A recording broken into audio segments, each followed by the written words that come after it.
Pues bienvenidos a una nueva sesión de Mirador Literario Goibar. Y bueno, pues nos acompaña Manuel Espín. Seguro que ya algunos lo conocéis porque nos ha visitado varias ocasiones. Él es sociólogo, periodista y escritor. Y bueno, entre otras muchas cosas, pues dirigió La aventura del saber, televisión educativa, televisión española. También cuenta con investigaciones relacionadas con los jóvenes y los medios de comunicación. Tiene 10 libros publicados, tanto de ficción como de no ficción. Ha participado en más de 10 películas como guionista y autor de la música original. Y en la actualidad pues está trabajando en proyectos relacionados con el mundo de la imagen y los libros. Este libro que acaba de publicar, de hecho todavía no está casi ni en las librerías, hace un de Rebeldes, España 1966-69, pues hace un balance de los éxitos y los fracasos de los distintos 62, acercándose 50 años después a una realidad, intentando alejarse de los estereotipos, de nostalgia, de idealizaciones y de prejuicios, contrastando mitos y realidades y bueno, pues también estableciendo similitudes entre lo que fue el 68 y el 15M, ¿no? Un periodo que no se limitó a cambios en los discursos políticos, sino también a lenguajes, a estéticas y bueno, pues tampoco me quiero enrollar mucho, agradecerle su presencia esta tarde. Bueno, contamos también con Antonio Chazarra, que no sé si al final va a querer intervenir o no. ¿Le vas a ya me encargo yo. Sí. Antonio Chazarra es profesor de filosofía, ha sido diputado en varias legislaturas por el PSOE, vicepresidente del Ateneo de Madrid y bueno, últimamente, en los últimos meses, ha coordinado magníficamente el ciclo de conferencias de Karl Marx, que acabamos de terminar. Y bueno, se ha encargado nos puede contar en primera persona los primeros pasos del movimiento estudiantil, ¿no? Con la primera manifestación del año 65. Bueno, luego supongo que hablaremos de ello, ¿no? El formato del acto será a modo de entrevista. Realizaremos alguna pregunta y ya Manuel que nos cuente lo que quiera. Así que muchísimas gracias por visitarnos. Pues muchas gracias, Manuel, y bienvenidas. Es un gusto venir aquí por la amabilidad, por el público, por las ganas, por el tono participativo que yo creo que es esencial. Bueno, yo quería comentar, es decir, ¿cómo surge este libro? Que este libro, digamos, que toca mayo, pero digamos que toca una parte de mayo, no está dedicado a mayo, toca muchos otros temas de un periodo que creo que es decisivo en la historia de España, como es el final de los años 60. En principio, el libro se iba a titular Pretransición, porque casi es la época de la transición. Y entonces, lo que intenté fue que se contara esa época desde la perspectiva de muchos de quienes habían sido sus protagonistas, intentando responder a preguntas que yo mismo me hacía. Es decir, está contada la realidad, está contada la época, pero he intentado que haya, en primer lugar, mucha información y mucho contenido novedoso, que nunca se ha publicado, que no ha salido. Luego os lo contaré después. No os voy a destripar el libro, porque bueno, si cuento quién es el asesino no vais a comprar el libro, pero bueno, pero no importa, pero siempre pero hay muchas sorpresas. Y entonces, eso por una parte, y luego intentar acercar lo que sería la propia textura de la historia, es decir, los libros de historia muchas veces hablan hacen una interpretación desde el punto de vista social, económico, político, pero falta lo que sería esa textura humana que a mí me importa mucho. Me importa mucho, sobre todo cuando te vas a sumergir en una época. Aquí hay una evidencia que me parece curiosa. Es decir, estamos viendo como hoy por hoy, 50 años después de esta época, las músicas y las estéticas tienen una permanencia. Yo el otro día estaba escuchando en el gimnasio Led Zeppelin, Mocedades, Eres tú. Los grupos de rock los estamos oyendo ahora, Bob Dylan, y no os digo ya más grupos, Jim Morrison, los Doors. Si queréis que hablemos de música, podemos dedicar toda una tarde, que sería un tema para un posible digamos, de las actuaciones poéticas que siempre Antonio propone. Pero sería interesante porque los jóvenes lo están escuchando como si fuera de hoy. Las modas, la minifalda, los hippies, etcétera, parece que estamos hablando de esta época. Sin embargo, hay un desconocimiento desde la perspectiva de España. Yo me fui al origen, es decir, ¿cuál es el primer momento? Bueno, hay que decir que entre el año 56 y el año 69 se desarrolla el inicio y el momento álgido de todo lo que tiene que ver con el movimiento estudiantil. Es el momento en que dentro de la sociedad española la universidad se va a convertir en el espacio privilegiado de contestación al franquismo. Igual que también ocurre con la clase obrera, pero dentro de unos márgenes o espacios muy delimitados. Por ejemplo, grandes empresas industriales, no en general en toda la clase trabajadora, porque las condiciones de represión del sistema eran muy duras. Sin embargo, la universidad alcanza ese punto álgido, con lo cual, como en el libro se cuenta, el año 66, 67, 68, esos cursos hasta el 69 son los de menos días y horas lectivas de toda la historia de la Universidad Española, lo cual nos da la medida de cómo tenía impacto en ese momento. A partir del 69, como también se cuenta, la iniciativa pasa a otros protagonistas, como son las asociaciones de vecinos, los sindicatos, a pesar de la represión, los grupos de vecinos, los despachos de abogados, sobre todo abogados laboralistas, y también los colegios profesionales, que también empiezan a tener, y además también la base de la Iglesia Católica, no vamos a negarlo, en el posconcilio. Y ya a partir de ese momento la universidad deja de ser la protagonista absoluta de la contestación contra el franquismo y empiezan a adquirirla, por ejemplo, las plataformas, es decir, la Platajunta, la plataforma de convergencia y la Junta Democrática, en la que ya empiezan a estar los partidos políticos. Bueno, como decíamos, este periodo es un momento decisivo que además encierra aspectos y contenidos muy poco conocidos, o por lo menos muy mal conocidos. A mí me importaba, por ejemplo, cuando yo veía lo del 56 en Madrid, cómo era esa universidad, cómo eran esos estudiantes, cómo eran esos jóvenes de la época. Cuando se hace la primera redada, la primera detención de los sucesos del 56, se publica una nota de prensa que viene de la policía, en el que aparecen todos bajo el término don. Dice, han sido detenidos don Ramón Tamames, don José María Ruiz Gallardón, el padre de Ruiz Gallardón, es decir, todos los nombres, don Enrique Mújica Herzog, y los tratan de don, lo cual es muy curioso. Entonces, en ese momento había algunos personajes que nos parecen verdaderamente sorprendentes. Es decir, yo me hacía preguntas, por ejemplo, ¿cómo es posible que llegue a Madrid, al Madrid del año 54, un personaje con un seudónimo, como Federico Sánchez, y que consiga poco a poco llegar a todos los jóvenes de la universidad en ese momento, o por lo menos a jóvenes muy concienciados, y de alguna manera los vehicula a través de lo que va a ser su interés en desarrollar inicialmente el Partido Comunista?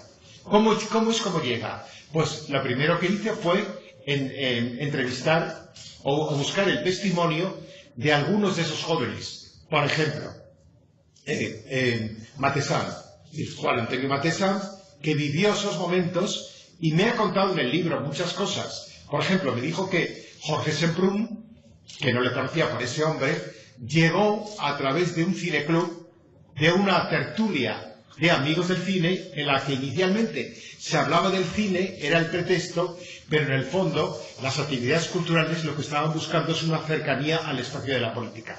Esa era dentro de lo que yo llamo la textura de la historia, que tenemos que reconocerlo, pues por ejemplo, era muy importante saber cómo vestían, lo que les gustaba, lo que hacían. Y claro, nos encontramos con jóvenes como estos, como los de la generación del 56, que, por ejemplo, pues llevaban corbata a clase, no les permitían ir con zapatillas, con playeras, en exámenes no podían ir con barba, ni con bigote, ni con patillas, es decir, es algo que hoy nos puede chocar. En una universidad en la que no había mujeres. Las mujeres que había eran poquísimas, poquísimas, poquísimas. Y entonces a partir de ahí se construye en el relato cómo eran esos jóvenes y cómo surgen las primeras iniciativas de generación de espacios políticos y sociales, también sindicales, con el rechazo al sindicato obligatorio del SEU,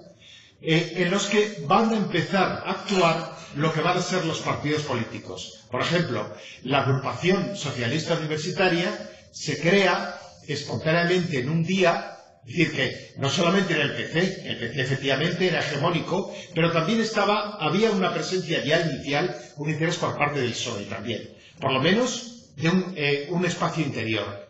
Por ejemplo, pues es curioso cómo se crea, porque se crea en el Retiro, al lado del monumento a Cuba, allí, y entonces en un día de enero que están todos helados, unos pocos consiguen poner en marcha lo que será un embrión de una entidad de oposición al franquismo. Y luego, ¿cómo surge, por ejemplo, que me parece interesante también destacar, cómo surgen los primeros plataformas o partidos? Por ejemplo, el famoso Felipe, Frente de Liberación Popular. Entonces me he ido a Zárraga, que José Luis Zárraga es un sociólogo muy importante, que ha sido asesor de Zapatero en su etapa en la presidencia del gobierno, y Zárraga estuvo en el Felipe, también en la fundación. De alguna manera, pues cuenta cómo se organiza un partido político que inicialmente tiene una entidad católica, progresista, lejos previa al concilio, lejos de lo que era la Iglesia oficial, tiene también lo que podríamos llamar pues un grupo, una vertiente mucho más hacia la izquierda y otra reformista, o por lo menos, aunque sea siempre desde una perspectiva antifranquista. Entonces, nos sorprende, por ejemplo, que en el Felipe, que el Felipe termina justamente en el 69, el verano del 69 se acaba el Felipe. Están nombres que luego van a tener una presencia decisiva en los años de la transición. Están desde los hermanos Solana, Javier Solana y su hermano Luis Solana, que eran del Felipe, pero también estaban en Juventud Socialista, siempre en la clandestinidad. Estaban personajes que luego van a estar en la derecha. Luis Gámez, que va a ser luego el responsable de privatizaciones del PP. Y nos encontramos personajes sorprendentes. Por ejemplo, José Oneto estaba en el Felipe, pero en el libro sale una lista enorme de personajes que son muy curiosos. Bueno, pues como decíamos, a mí me interesaba muchísimo conocer esa textura de la historia. Y yo me he ido a los personajes. Personajes que luego han tenido una presencia pública. Pues Antonio Chazarro ha tenido la amabilidad de contarme su primera casi manifestación cuando era un alumno de instituto y fuiste al 65 a la manifestación histórica en la que Tierno Galván, García Calvo, Aranguren, etcétera, se manifestaron.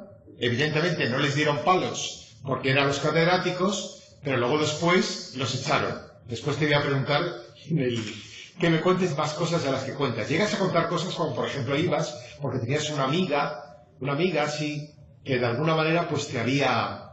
y te habéis encontrado por sorpresa con personas que no podías ni imaginarte que iba a venir una manifestación así. Bueno, en ese momento, estamos hablando de la España del 65, el régimen de Franco ha empezado a perder su discurso cultural, no el político. El político no lo ha perdido.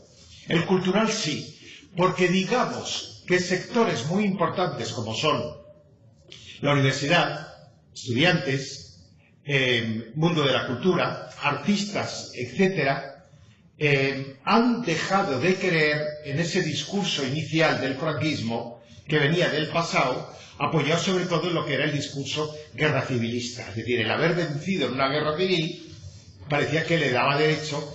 Entonces, a partir del 65 ya han perdido el discurso cultural. Entre otras cosas, por el choque tan tremendo de culturas que empieza a haber en el entorno de la Europa occidental y también de Estados Unidos, del mundo occidental, con respecto a lo que eran los valores del franquismo. Esto lo estamos viendo, es decir, si analizamos decimos, ¿cuándo llega Simone de Beauvoir y el segundo sexo a España? El segundo sexo se publica en el 48. En Francia hay un gran debate y en Europa sobre el tema del feminismo.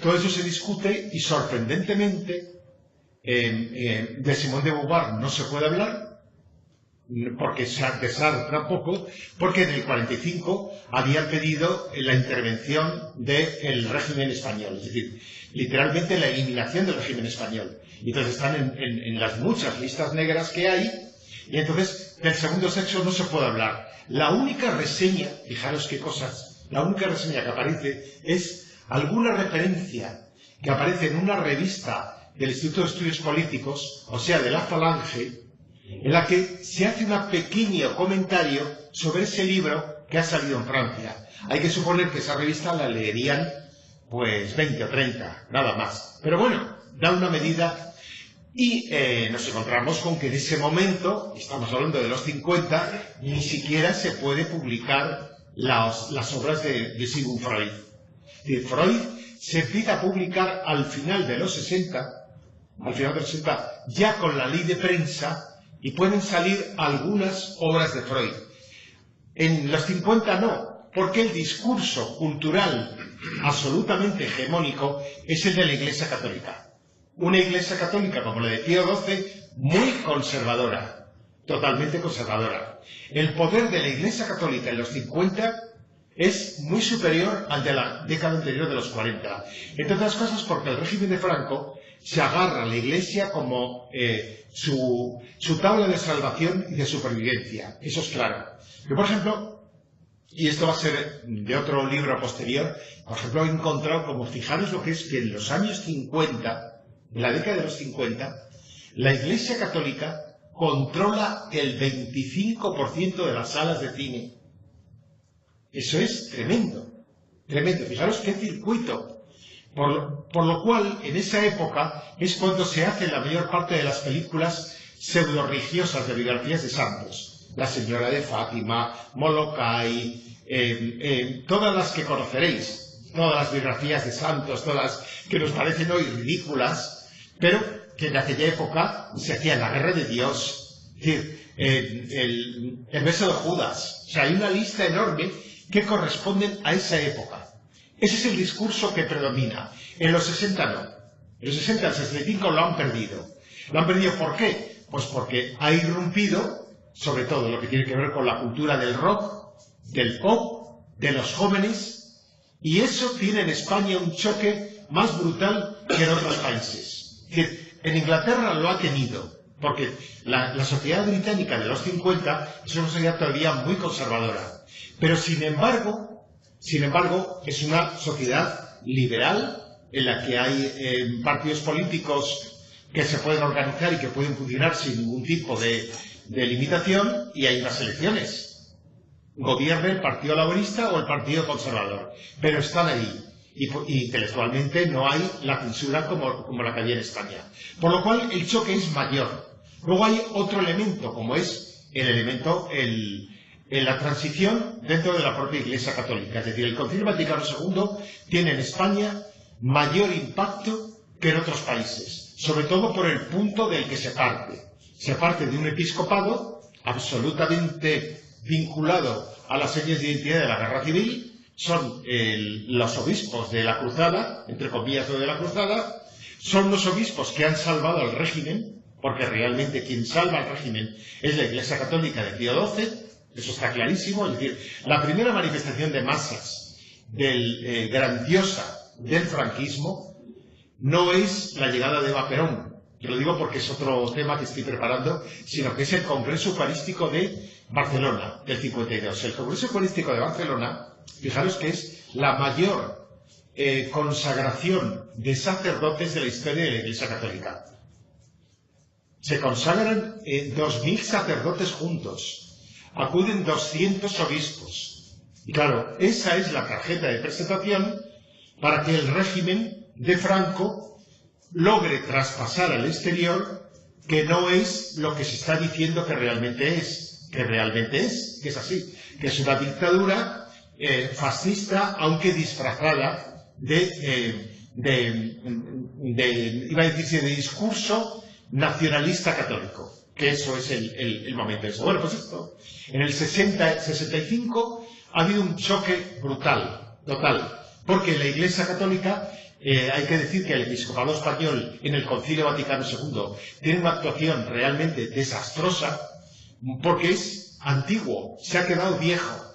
Fijaros lo que es decir que desde el punto de vista del papel que España y el catolicismo español ha representado en la Iglesia Católica, se supondría que debería haber tenido más peso de lo que tuvo en el concilio. Pues no tuvo peso porque lo que llegaba era con un discurso antiquísimo, es decir, oponiéndose a la libertad religiosa.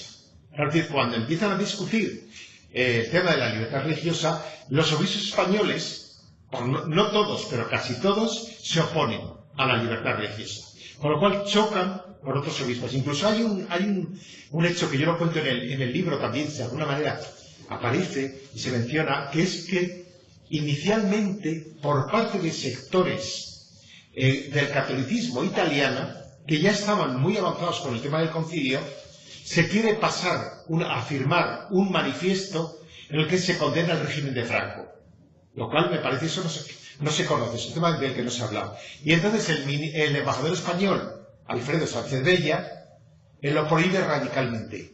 Y entonces se dirige incluso a los propios obispos, y entonces Franco tiene que dirigirse de alguna manera a ellos, indirectamente, para que no se firme esa condena que se supone que supone un rechazo a lo que va a ser el régimen. Bueno, pues como decíamos, en el 65 se ha perdido el discurso cultural. Las señas de identidad del régimen han tratado de ser actualizadas por el discurso, sobre todo, de Fraga, y por todo lo que tiene que ver con Fraga. Fraga pretende mantener la esencia, la identidad del régimen, introduciendo cambios cosméticos, cambios que disfracen y que de alguna manera lo que hace es utilizar, por ejemplo, la cultura como emblema para buscar una referencia presentable en el exterior. Hay dos ejemplos clarísimos, es decir, las dos manifestaciones de mayor presencia pública de España de esa época son, por una parte, la campaña de los 25 años de paz, que fue tremenda porque el régimen se embarcó en una publicidad enorme, y luego la presencia de España en la Feria Mundial de Nueva York del año 64-65, que claro, en lugar de llevar, como se llevaba, como no tenían nada que llevar, Fraga jugó con inteligencia o con astucia, vamos a decirlo, y lo que hacían era que no iban las imágenes de la guerra civil, de la sección femenina, de los del Frente de Juventudes, de la España esa antigua, de los curas y de la Iglesia. Y entonces lo que se hizo fue un pabellón español en el que estaban los pintores de vanguardia, la estética de vanguardia, la generación de es decir, la plástica, estaban todos los artistas plásticos, estaba la danza, estaba Gades, es decir, y se intentaba dar una modernidad, aunque eso costó mucho trabajo incluso en la propia Embajada de España. Hay una comunicación muy curiosa que he encontrado, que es que el embajador de España protesta porque se haya puesto la película Los Tarantos, diciendo que eso va en contra de España, porque es una España como muy cutre, como es una España de la calle, como es una Barcelona, cuando realmente era la época. Bueno, pues entonces yo he querido contar, yo me he ido a estos testimonios, quiero decir. Y luego me he centrado en dos hechos internacionales. Hay tres hechos que tienen impacto en España. Es decir, ¿qué impacto tienen los hechos internacionales? O por lo menos los vinculados a lo que tiene que ver con el exterior. Uno es la bomba de Palomares. Las bombas de Palomares, que es un hecho importantísimo que todavía hoy colea.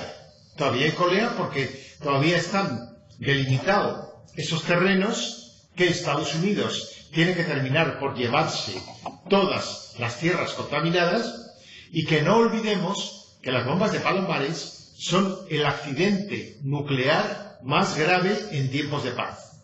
Eso se olvida.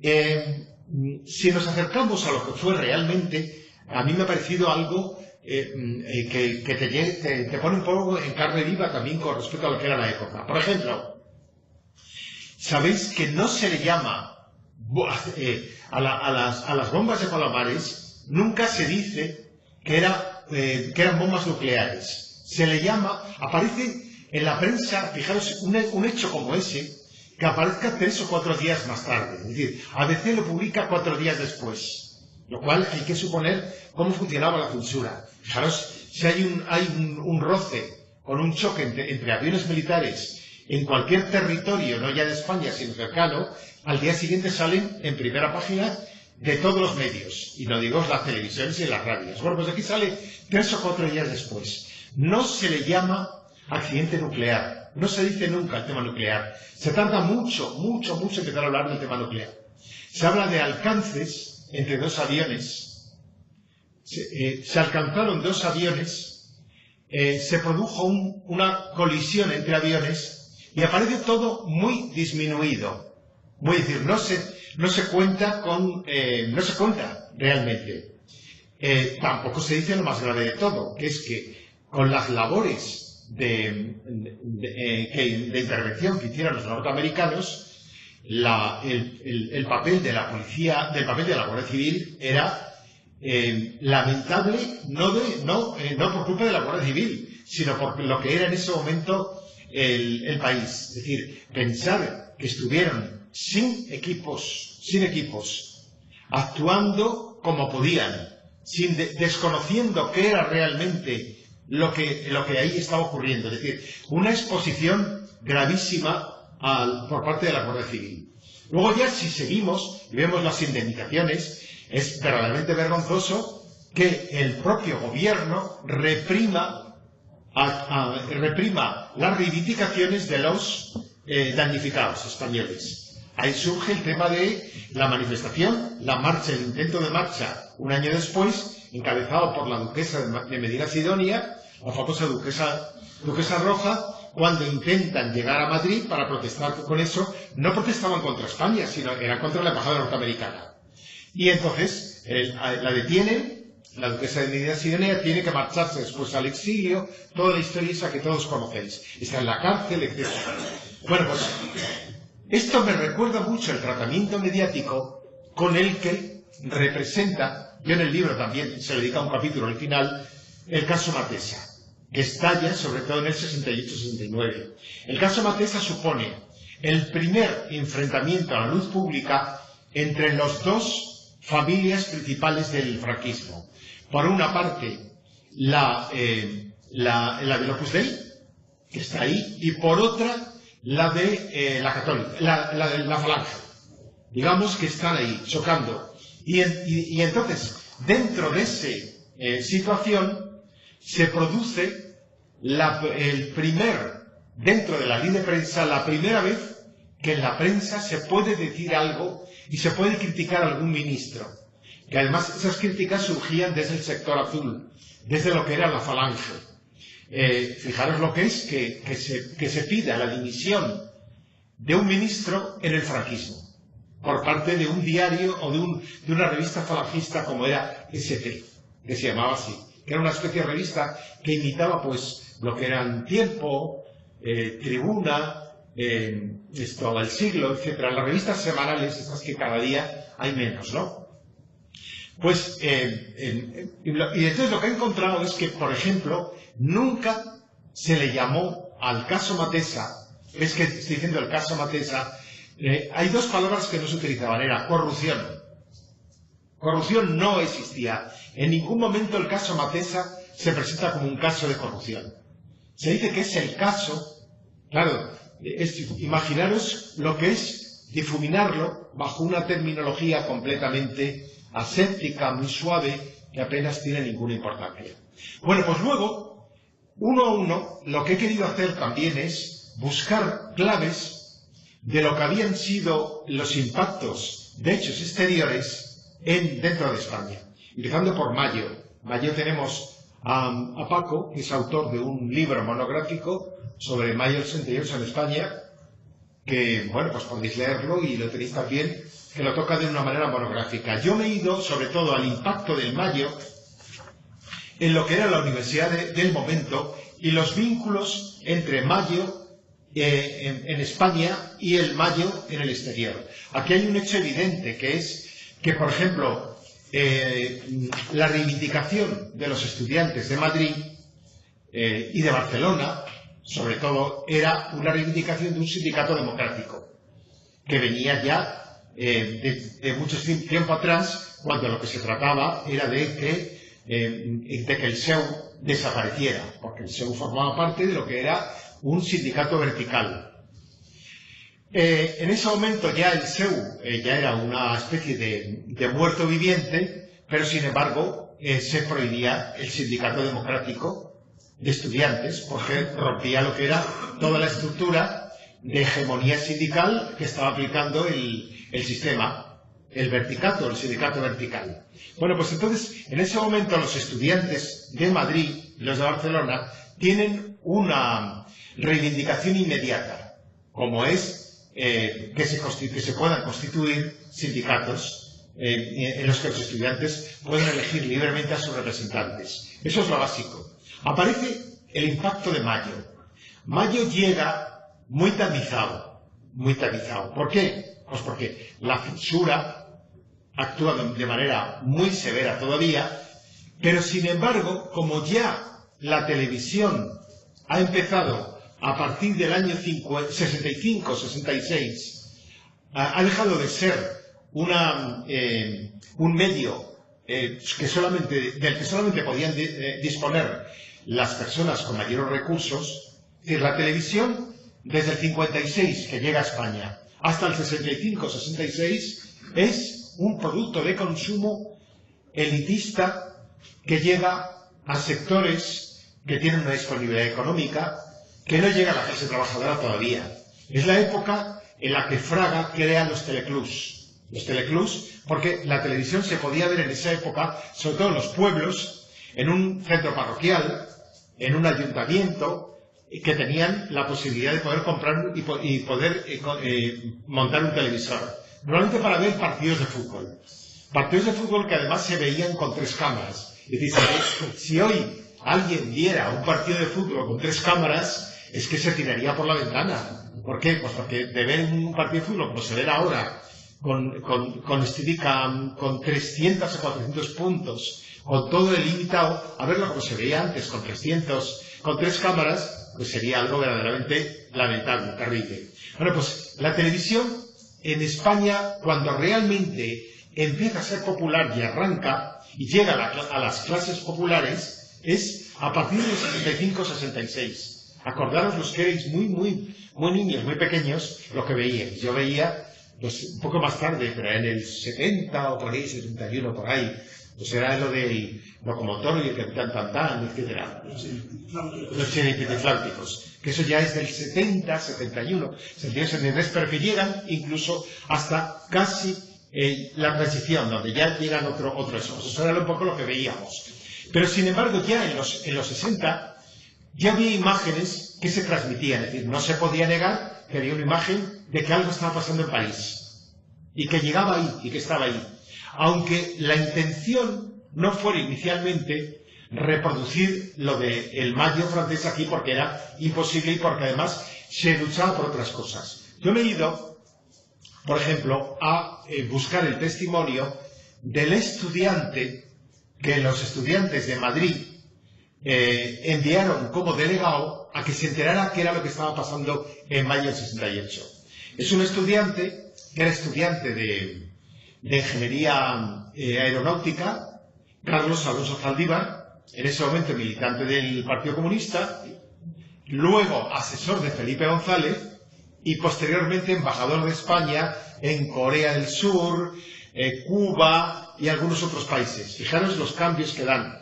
Carlos me ha contado cosas muy curiosas. Carlos me ha contado cómo vivió ese mayo, porque cuando llegó allí, lo primero que hicieron fue que le detuvieron los gendarmes, cuando simplemente iba a verlo. Él dice que le detuvieron, le llevaron a un sitio confinado y que en el coche donde le llevaban, dice que había uno que había bajado de su casa a comprar una baguette y se había encontrado con que le detuvieron. Y decía, pero si yo tengo hasta la comida puesta, cuando llegue la comida puede estar hasta quemada toda la casa. Si yo nada más que he bajado esto. Entonces, de alguna manera relata esa perspectiva. Luego la vuelta a España, como vuelve, la policía no sabe qué actividad estaba desarrollando. Y luego, todos el contacto que tiene con los primeros, con los líderes de la revuelta en París. Pues líderes de la revuelta que luego van a tener una trayectoria posterior absolutamente exagerada, periférica, con visiones muy distintas de la realidad. Es decir, si hablamos de los Glusman, por ejemplo, vemos que Glusman, por ejemplo, va a terminar pues en la derecha, es decir, con Sarkozy. Fijaros lo que es decir, los que estaban con los Cohn-Bendit, etcétera, muchos de ellos van a terminar con la derecha dura francesa, lo cual nos ya Cohn-Bendit, pero nos da un poco la idea también de cómo terminan cada uno de ellos. Como cada uno de ellos, que el tiempo hace evolucionar muchísimo. Entonces yo he leído testimonios también. Alguno es un señor que precisamente ayer le acompañé al aeropuerto, que él vive entre Madrid y Montevideo. Él fue Tupamaro, él ha sido amigo es íntimo amigo del presidente de PP, él le llama Pepe, el presidente que todos conocéis, que es el presidente de Uruguay. Él dice que nunca participó en ningún acto violento, pero sí que participó en rescates, y él fue torturado además. Bueno, un señor que tiene ahora 80 años y que él me ha contado su malle francés, cómo llega a París, llega precisamente por el tema del cine, y cómo termina una noche en el Odeón, su peripecia, cómo luego va a Cannes, el Festival de Cannes, y es uno de los que descorren la cortina para que no se pase la película que tocaba ponerla en ese momento en Cannes. Era la película Permis Frappé, y entonces en ese momento, fijaros lo que es que el propio Carlos Saura estaba corriendo a la cortina con Jean-Luc Godard, con Jean-Pierre Loel, el protagonista de las películas de Truffaut, con este y con muchos otros, con Tavernier también, todos corriendo a la cortina para que no se suspenda el festival. Efectivamente se suspendió en ese momento. Y bueno, pues es muy curioso ese relato porque está ahí, nos viene un poco también a decir cómo era espontáneo todo y surgió como una especie de bola de nieve que va girando, hasta que se produce la deserción por parte de los sindicatos. Los sindicatos se dan de baja, entre comillas, en el mayo y dejan a los estudiantes solos. Los estudiantes, a partir de los acuerdos de Grenelle, que representan una subida de salarios, acaban dejando solos a los estudiantes hasta que se extingue el movimiento de la Revolución de Mayo. Bueno, hay un testimonio en el que cuento también, con permiso, que es el de Emma Cohen. Emma Cohen, la actriz, estaba en mayo del 68 en París.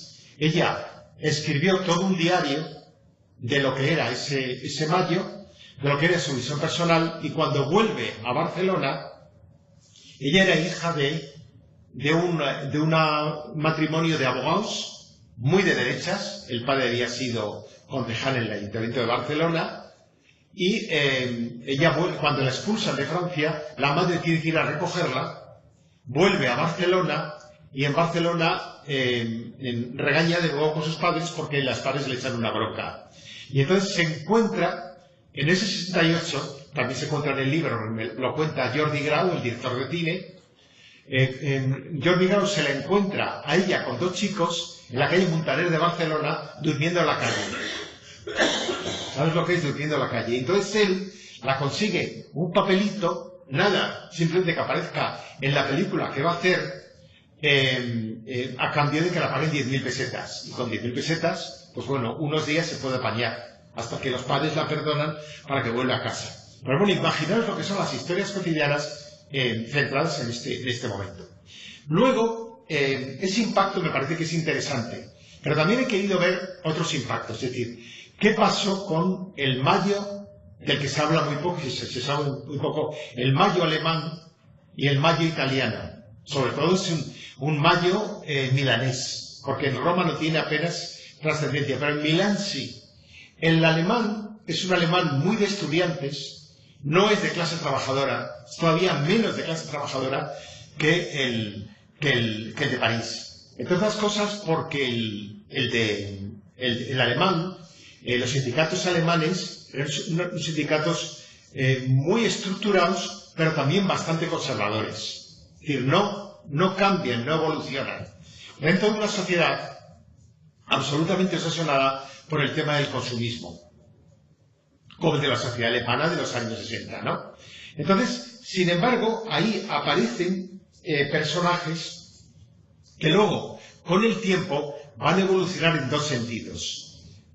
Políticamente, por una parte están el germen de los partidos verdes, surgen ahí, en el mayo alemán, en los movimientos estudiantiles alemanes. Es decir, todos con un personaje, por ejemplo, como es el de Bosca Fischer. Bosca Fischer, yo en el libro cito a Bosca Fischer porque este año, hace unos meses atrás, no sé si llegáis a leer el artículo que publicó en diferentes periódicos europeos, entre otros en El País, en el que él decía que la independencia de Cataluña supondría el fin de la idea de Europa. Era muy crítico con respecto al tema de Cataluña. Curiosamente, los partidos verdes surgen ahí. Bosca Fischer es el primero que aparece en un Länder que luego va a ocupar un cargo político y más tarde va a ser ministro de Asuntos Exteriores con el gobierno socialdemócrata verde, con el gobierno con la coalición. Pero también en ese momento va a surgir, aunque luego, unos años más tarde, lo que va a ser el terrorismo de la Baader-Meinhof. Es decir, lo del llamado otoño alemán, que es uno de los momentos más violentos en el que se pretende aplicar una revolución totalmente fuera de contexto y que va a terminar, pues como todos sabemos, como terminó. Es muy parecido también al japonés, porque hay un movimiento también en Japón parecido, muy de extrema izquierda, aparentemente entre comillas, maoísta, luego diremos por qué, que se basa sobre todo en las acciones violentas. En el caso de Italia, también se produce esa doble separación. Hay por una parte, una presencia política creciente que va a tener una gran incidencia en la política italiana posterior, y luego también hay otra, como es todo lo que tiene que ver con las Brigadas Rojas, que también surgen de ese momento. Siempre cuando hablamos de terrorismo o grupos terroristas, con la incertidumbre, con las dudas, yo en el libro lo digo claramente, de quién está detrás de esos partidos políticos, de esas organizaciones. ¿Quién está detrás? Es decir, ¿quién está detrás del Grapo? ¿Quién está detrás del FRAP? Pues sabemos de algunos, yo puedo decir, de algunas personas que luego, incluso en este momento, son personas absolutamente democráticas y que tienen una responsabilidad social. No sé si decir algún nombre porque va a parecer que le estoy atacando. Y cuando además tengo mucha presencia o valoro mucho a esa persona, pero que inicialmente estuvieron en el FRAP. Casi luego políticamente lo digo. Vamos, sí. Pero bueno, ¿qué quiero decir? Pero luego hay que pensar quién estaba detrás de esas organizaciones violentas. Básicamente el FRAP y el Grapo. O las Brigadas Rojas. O la Baader-Meinhof. ¿Quién estaba detrás? o el Gentakure, en ese japonés. ¿Quiénes estaban detrás? Pues estaban detrás, sospechosamente, servicios secretos. Servicios secretos que lo que hacían era provocar actos violentos para que el potencial electorado de izquierdas se sintiera totalmente conservador y votar a la derecha. Es decir, el caso más evidente es en Italia el asesinato de Alcalde Moro. Cuando la izquierda va a ser capaz de llegar al compromiso histórico, entonces se produce el secuestro y el asesinato de Aldo Moro. Es decir, con un atentado que no obedece a nada. ¿Qué pasaba aquí en la transición? Que en el momento más inesperado, cuando parecía que podía haber la posibilidad de inicio de un diálogo, aparece el Grapo. Y se carga policías, o el FRAP. ¿Quién había detrás? ¿Quién estaba detrás del Grapo o de esto? Bueno, pues ahora tenemos personajes como el famoso Pío Moa, que no os digo quién es, que todos lo sabéis, el innombrable. Yo no quiero casi ni nombrarlo. Yo en mi etapa televisiva hacíamos esto sí que no lo digo en el libro porque si no sería, pero lo voy a contar. Hacíamos en la programación semanal, o sea, teníamos un programa de 1 hora, de 2 horas diarias. Luego producíamos 300 capítulos de series que se emitían a lo largo de la 2, etc. Entonces, había un segmento que hacíamos una vez a la semana, que era el comentar nodos. Era poner un nodo entero, el nodo tal cual, sin cambiar una coma ni quitar nada. Y luego llevar a un catedrático, o a dos, o a historiadores. Normalmente lo hacía Julio Arostegui, que era una persona encantadora, que lo conoces tú y lo conoceréis muchos de vosotros. Y entonces Julio Arostegui lo comentaba después. Pero claro, es que ver el nodo del 44 o del 43, tal cual es un testimonio de lo que era el franquismo. Pero ver un nodo del 50 dedicado a la llegada a Madrid del brazo incorrupto de la Santa Teresa, sí, o de la entrada de la estatua de la Virgen de Fátima en Madrid, y ver centurias del Frente de Juventudes, obispos, centenares y centenares de mujeres arrastrándose para sacrificarse. Bueno, eso es algo que nos pone la carne de gallina. Pues con eso ya es suficiente comentarlo tal cual. Pues hacíamos esto. Y entonces un día llamaron ofreciéndose Pío Moa. Claro, alguien que no sabía quién era allí del programa, dijo, mira, te ha llamado tal y cual. Y yo puse un pretexto.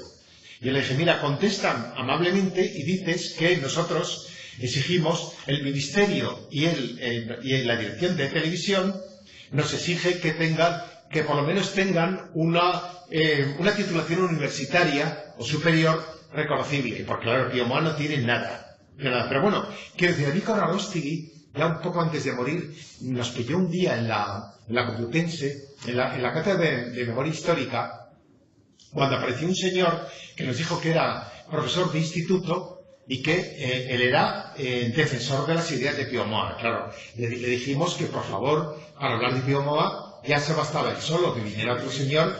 Pero quiero decir cómo estaba eso. Bueno, pues entonces yo me he ido a esos momentos. Por ejemplo, ¿qué pasó con el famoso recital de Raymond, del que se ha cumplido 50 aniversario?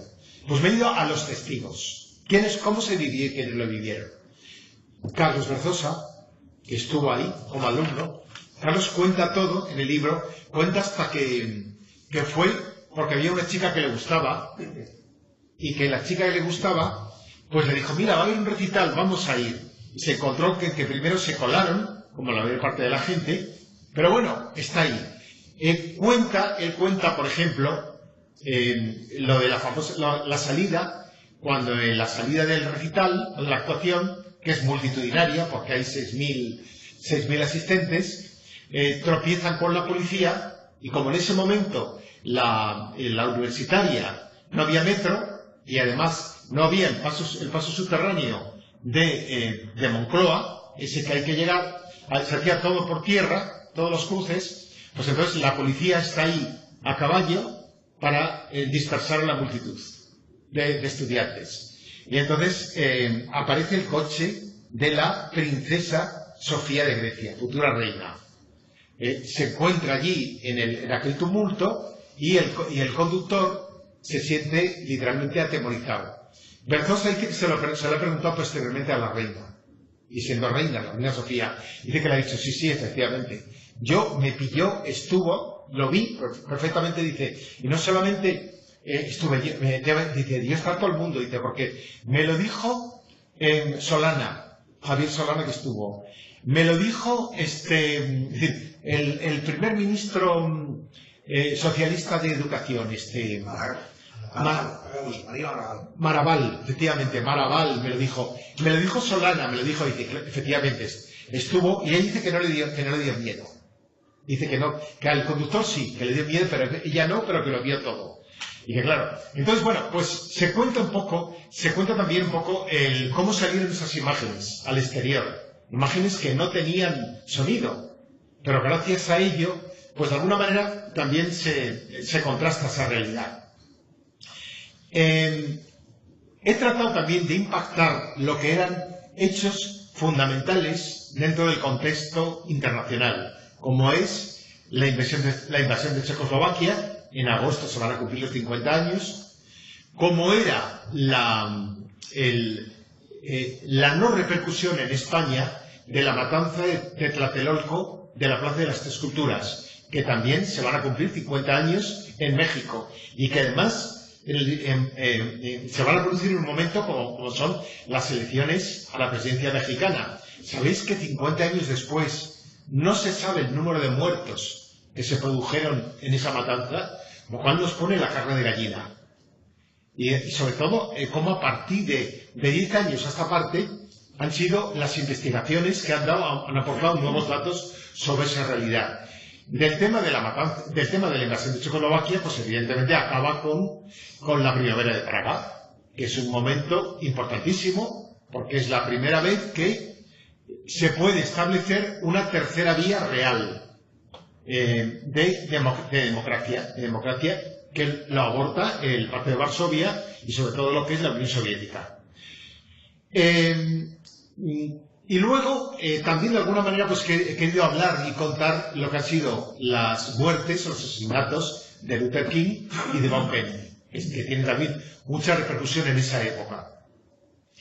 El impacto de Vietnam. Vietnam en España tiene otra repercusión distinta, lo mismo que pasa con el Mayo, a la de Estados Unidos y Europa. En España, Vietnam se utiliza sobre todo para poner en entredicho lo que son la existencia de las bases militares, de los acuerdos con Estados Unidos. Unos acuerdos con Estados Unidos que pesan desde el año 53, que están ahí.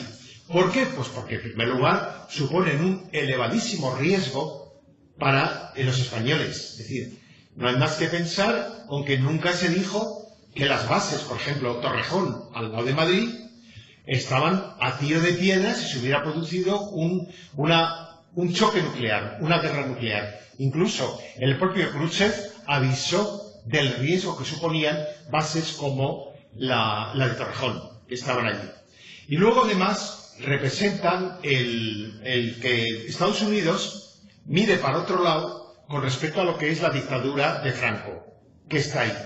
Son puros y duros alquileres de territorio, no es más que eso, que además rompen el discurso nacionalista del franquismo, es decir, un régimen tan nacionalista, tan controlador como el franquismo, no tiene más remedio que alquilar un territorio a cambio de una vinculación externa, exterior, a lo que es la OTAN, porque no puede ingresar en la OTAN, por la naturaleza del régimen.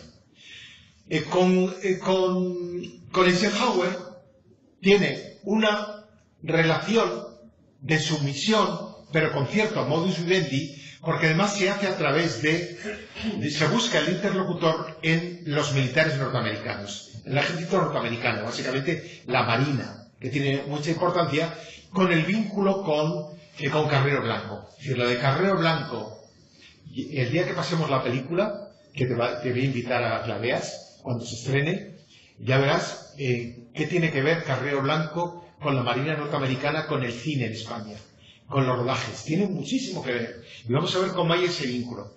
Pues en el 59 el viaje de Eisenhower es el viaje más importante, de mayor importancia política en España. Sin embargo, es un viaje también que hay que poner en entredicho, porque llega, no está ni 24 horas, se vende en el exterior como una simple escala, y aquí no, aquí se le da un recibimiento apoteósico. Y luego en la conversación que tiene con Franco, Eisenhower lo que hace es quejarse de la falta de libertad religiosa que hay en España, sobre todo con los protestantes, porque no pueden ni siquiera abrir iglesias, están muy sometidos a controles de toda clase de cultos, etc. Y bueno, cuando llega Kennedy al poder, Kennedy llega, en España es muy bien valorado, sobre todo por parte del Opus Dei, porque se le vende como el primer presidente católico, y el Opus Dei lanza las campanas al vuelo. Luego ya se comprueba que en los 3 años que va a estar en la presidencia antes de que lo asesinen, Kennedy, lo que se va a ver es que empieza a haber fricciones con el franquismo, porque dentro del Partido Demócrata hay sectores, hay grupos de opinión que ya no son partidarios de tratar con algodones al franquismo, y que son partidarios de ir presionando poco a poco con respecto a lo que es la evolución del propio régimen de Franco. Ahí hay también un choque con la propia administración de Carrero Blanco. Hay un informe del 63 de Carrero Blanco en el que es muy crítico con Estados Unidos desde una perspectiva de extrema derecha, claro, evidentemente. Bueno, pues el Vietnam tiene un impacto muy reducido en España. No es el impacto que tuvo en otros países. La prueba es que no hay manifestaciones contra Vietnam, no solamente porque se prohíban, que se prohibía, sino porque no eran manifestaciones que eran prioritarias. Tampoco. Había otras luchas más inminentes. Sin embargo, hay algo que yo lo saco en el libro, y en el libro está el texto completo, luego os diré cómo lo he conseguido, no diría contarlo, pero os vais a reír después, que es una carta. Es decir, el presidente Johnson en el 66, 67, manda una carta a Franco en el que le dice que comprenda lo que es la guerra de Vietnam, que se está luchando contra el comunismo, que en el fondo la guerra de Vietnam es una defensa, entre comillas, de Vietnam del Sur por parte de la agresión comunista, de Vietnam del Norte, etcétera. Claro, a Franco no hace falta convencerle ya de eso, porque para el anticomunismo pues lo utilizaba para todo. Sin embargo, y le pide que tenga comprensión. Y entonces, varios meses más tarde, hay una carta secreta de Franco a Johnson, yo la saco en el libro, en el que, sorprenderos, Franco le dice que no van a ganar la guerra, que Ho Chi Minh ha vencido a los franceses, a los japoneses, y que tiene todas las oportunidades de perder la guerra. Ya Johnson no le contesta, la carta se queda ahí. Es una carta que he conseguido a través de la Fundación Francisco Franco. Fijaros los materiales que hay, y además es una carta secreta, que nunca se publicó ni que ha salido. Lo cual, yo supongo que esa carta la haría Castilla, el ministro Castilla, porque claro, esa sutileza en el estilo no la tiene Franco. Pero que bueno, podía responder un poco a esa visión en el que se veía él se podía ver como en la guerra, luchando contra el exterior, etcétera. Esto es muy curioso. Yo lo saco porque me parece muy llamativo y una cosa muy destacada. Y luego hay 2 o 3 aspectos que quiero destacar también en el libro, como es el tema de las mujeres, que creo que es el primer momento en que hay un cierto interés por lo que es, una cierta curiosidad con respecto a lo que son los movimientos exteriores o fenómenos con respecto al feminismo. Por ejemplo, Betty Friedan, de Estados Unidos, que aparecen en la primera preocupación. Las primeras noticias sobre boicots de feministas a los concursos de Misses, que eso sí sale algo en España, en el 68, y aquí se empieza a hablar del tema. Y sobre todo, algo muy importante, porque hablar de feminismo y de igualdad, en España hay que esperar al año 75, con Ley Internacional de la Mujer. Antes hay muy poco. Lo que sí que hay es en el 69-70 los primeras mujeres que han salido de la Universidad Española y que empiezan a trabajar, a participar o a crear, por ejemplo, en despachos de abogados. Y aquí doy unos grupos o testimonios de mujeres, es decir, pues desde Manuela Carmena a Paca Sauquillo, a todas, muchas de ellas siguen absolutamente vigentes y trabajando. Y que luego han tenido una carrera en la política, bueno, pues esto, que no hace falta que lo diga aquí, porque si no podemos perder mucho tiempo. Yo dedico un capítulo a un hecho que el año que viene se va a hacer el 50 aniversario y que convendría recordarlo, como es la muerte, entre comillas, del estudiante Enrique Ruano. Muerte, lo digo por no decir una palabra más fuerte, pero lo de Enrique Ruano lo cuenta en el libro, como os digo, Enrique Ruano era compañero de Rubalcaba y era muy, digamos que estaba tutelado por Zárraga, porque Zárraga había sido profesor de él en un curso que habían hecho, un curso para 7 o 8 personas sobre marxismo. ¿Y sabéis dónde se hizo el curso? En la casa de los padres de Enrique Ruano, que vivían, eran señores que tenían muchísimo dinero y que vivían en la calle Conde de Aranda, al lado de la Puerta de Alcalá. Y entonces el Zárraga les dio clase con algún otro profesor en su casa porque querían saber qué era eso del marxismo. Pero hablando de términos intelectuales, no era un banderín de enganche.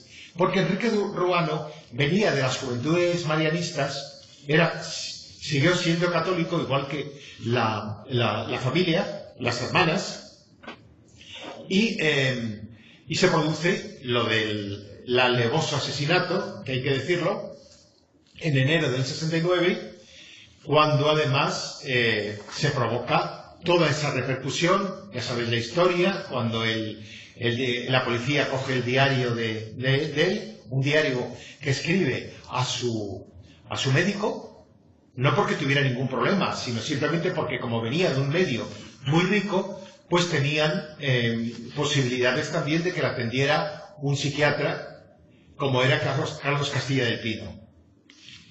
La policía lo que hace es que tacha, querido médico, querido doctor, cuando él le consulta, pues como tú puedes consultar a tu médico, a tu psicólogo, cualquier cosa, y entonces lo que hacen es que ese diario lo manipulan, quitan lo que quieran y lo publican en ABC, con un editorial diciendo que Enrique Ruano era víctima, no fue víctima de la policía, como se decía, sino que había sido víctima del marxismo internacional que le había manipulado. No, algo que nos produce verdadera escalofrío. Pero luego hay algo que también he querido reflejar en el libro, como es, eso sí quedaría para una película, para un libro solo, como es la amistad entre Enrique Ruano, entre la novia y el íntimo amigo, que son los que van a morir, el amigo es el que va a morir en la matanza de Atocha, como todos sabéis, y ella es María Dolores Ruiz. María Dolores Ruiz, una vez que matan a Enrique Ruano, se termina casando con el hermano de Paca Sauquillo, con Francisco Javier Sauquillo. No me acordaba de los nombres. Son tantos nombres que... Entonces, María Dolores Ruiz, Francisco Javier Sauquillo y Enrique Ruano eran íntimos amigos. Hasta tal punto que María Dolores era novia de Enrique Ruano. Cuando le matan a él, ella queda literalmente destrozada y con el tiempo termina haciéndose novia de su amigo, Francisco Javier Sauquillo, el hermano de Paca Sauquillo.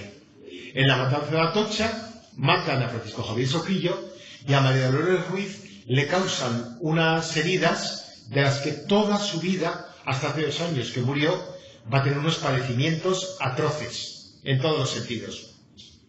Curiosamente, María Dolores Saupillo, María Dolores, ella viene de Zamora, y entonces cuando tenían 16, 17, 18 años, eran íntimos amigos de un grupo de amigos de la época, que todos venían pues de clase media, profesionales, etcétera, que con el transcurso del tiempo van a llegar a los contenidos, a los espacios políticos más diversos. Hay quien termina de diputado por el Partido Socialista, hay quien es consejero por el PP, hay quien termina responsable de Izquierda Unida en Zamora, hay quien tiene... Es decir, es una historia preciosa, porque de alguna forma refleja lo que es la realidad de esa España también, y la proyecta a lo largo del tiempo.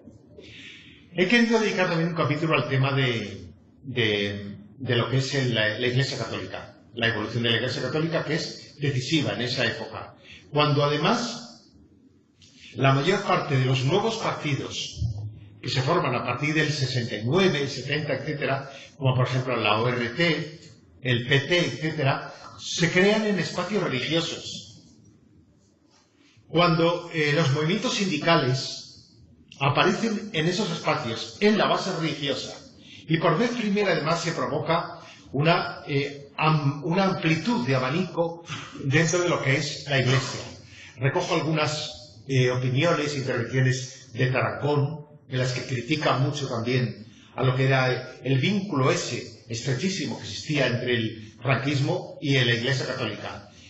Y también pues la presencia, la inexplicable cambios que hay, no solamente por parte de unos obispos que van a cambiar o que van a evolucionar, sino también al revés. Es decir, como un personaje como Monseñor Guerra Campos, que aparece con la bandera posconciliar, en 2 años se convierte en personaje ya no de ultraderecha, sino en el que apoya a los guerrilleros de Cristo Rey y a todo lo que tiene que ver con el búnker del franquismo. Fijaros los cambios que hay. Y luego he intentado hacer una comparación entre lo que es el 11M y la época. Es decir, hay muchísimo... Bueno, y luego, para no ya describiros más, porque si os voy a contar todo, pues habla de todo. Es decir, se habla de lo que tiene que ver con el contexto cultural. El contexto cultural es importantísimo. Es importantísimo.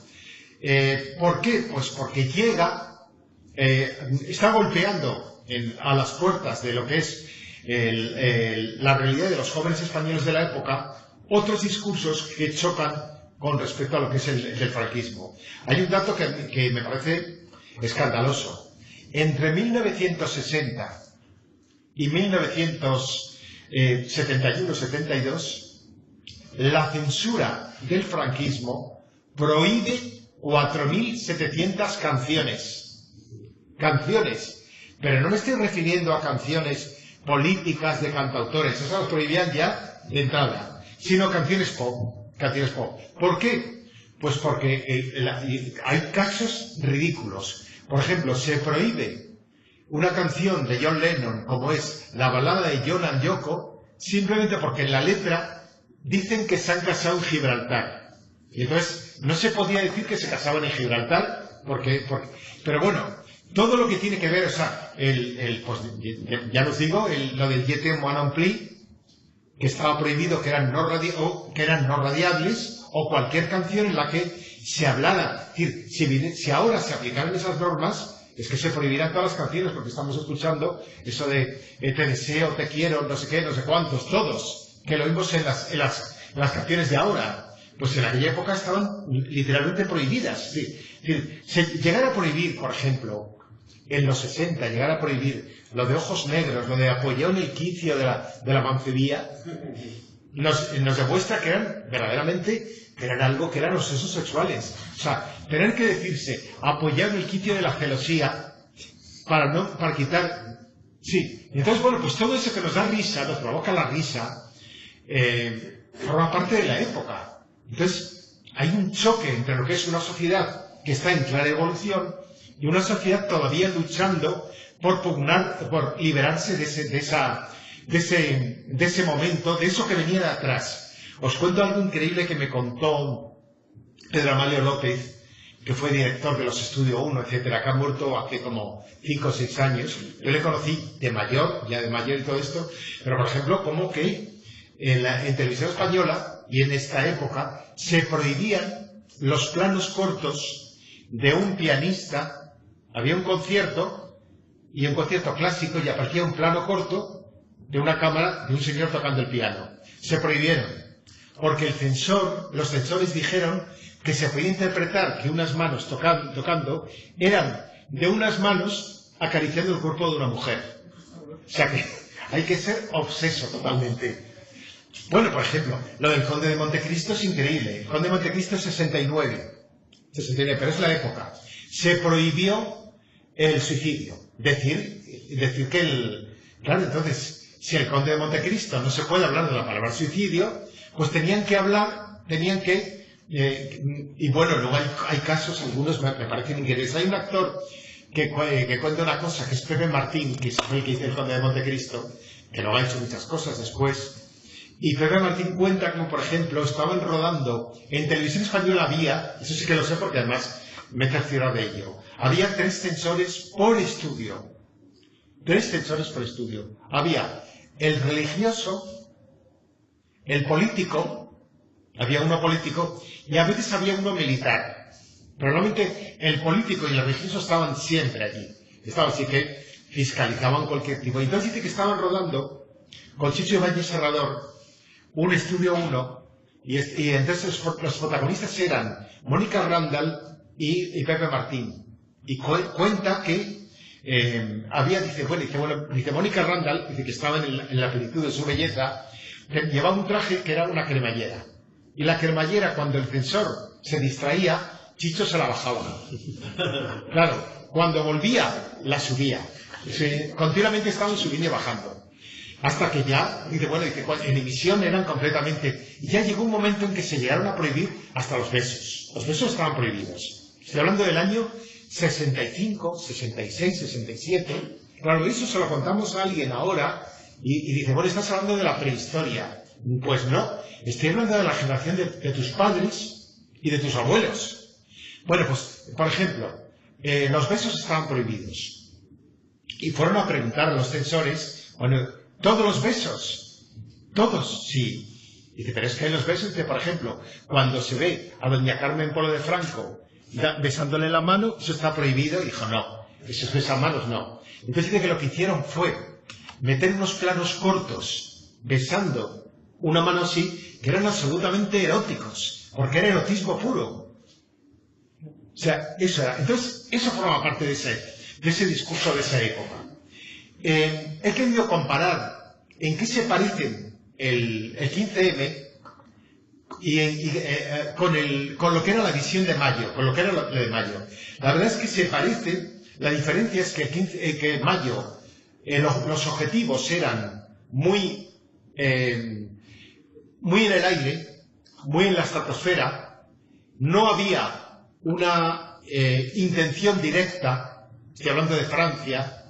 Era algo que, como en el libro dice también el que ha sido profesor de la Sorbona, que ahora es catedrático también en la Sorbona y en Madrid, en Gerard Rambert, que luego ha sido en la época socialista, cuando Mitterrand era presidente en Francia, y después con diferentes presidentes socialistas, él ha sido director en España del Instituto Francés. Y él dice que, él cuenta en el libro, como el elemento que destacaría del Mayo, 50 años después, es la teatralidad. Que todo respondía a un movimiento muy teatral, muy de actuación, muy de hiperpresencia pública, de gran visibilidad, muy distinto al Mayo.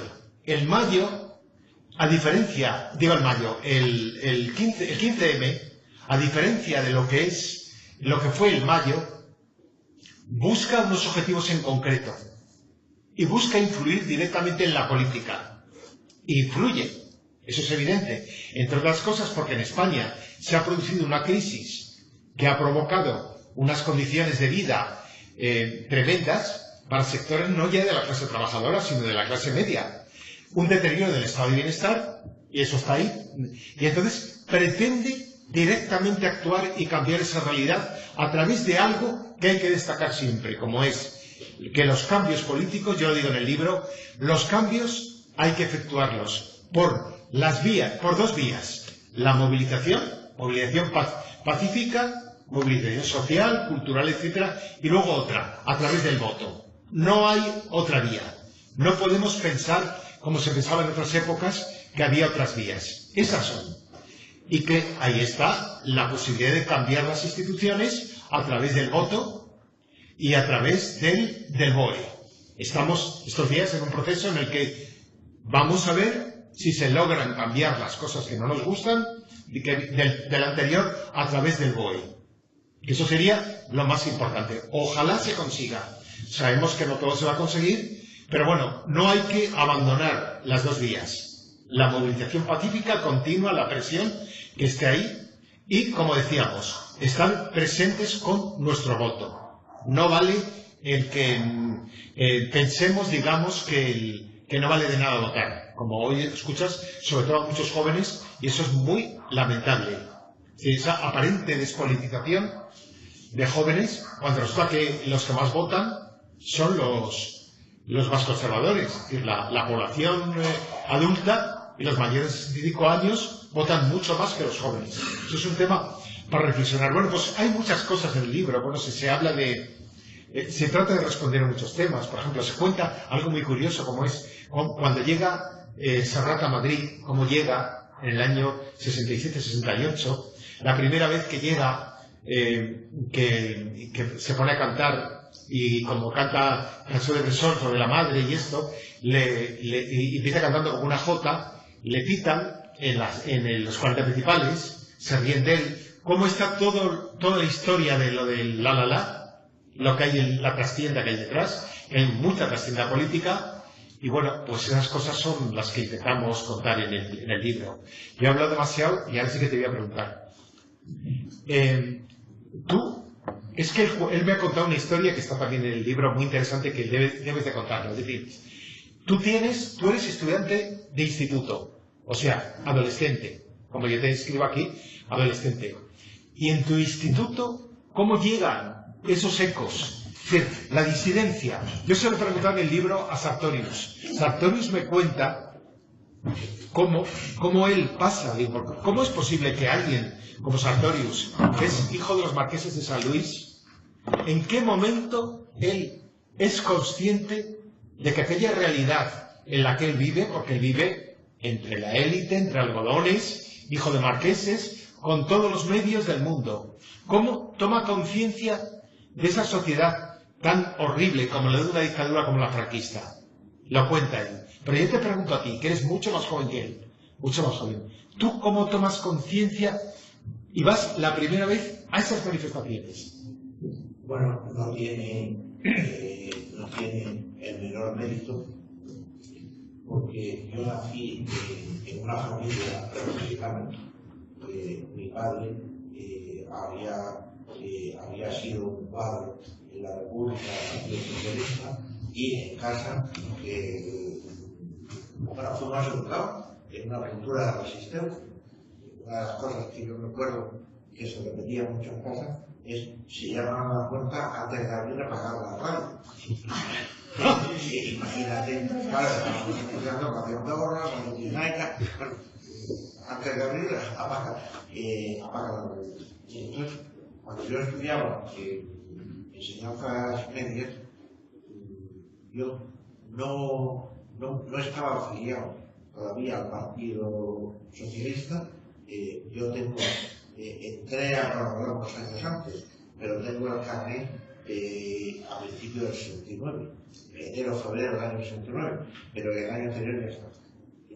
Entonces hacía pequeños trabajos para la organización. Por ejemplo, el Partido Socialista en Madrid se reunían en el café comercial, y de vez en cuando algunos íbamos con la cartera, cogíamos los panfletos y a continuación pues los repartíamos, todo este tipo de cosas. Yo estuve muchos años hasta su muerte, vinculado al Grupo Mellorense, y Grupo Mellorense estaba en esa generación. Le he conocido, sale en el libro. Le he conocido en persona, además. Del 56, con Carlos López Riaño, con Mújica, con todos. Entonces, cuando ya éramos estudiantes en medias